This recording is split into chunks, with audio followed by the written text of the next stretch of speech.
DXDC Radyoman Report.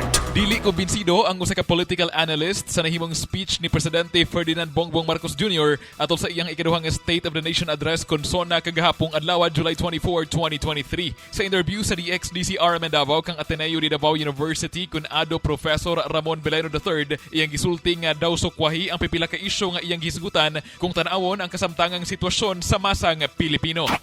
So like for example na lang sa economy, no, yung inflation, parang sinasabi niya we have controlled the inflation, pero yung 6% kasi napakataas pa rin no.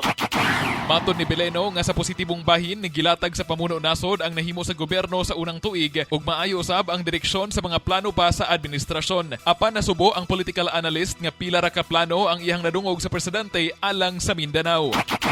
Medyo nakakalungkot no na parang may disconnect between what the president has reported and what the people has been experiencing.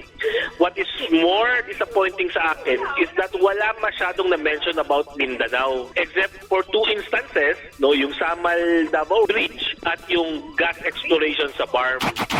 Kung ibutang sa grado, out of 10, anaa sa 8 to 9 ang grado sa political analyst kung isgutan ang inspirasyon o plano ni PBBM. Apan kung sa aktual nga solusyon sa problema o posibilidad nga mapatuman ang iyang mga plano, anaa lamang sa 5 to 6 ang iyang mahatag. Kasama mo sa balita og serbisyo publiko, reaching millions nationwide and worldwide for 70 years. Radyoman Kirby Manzon, Tatak, RMN.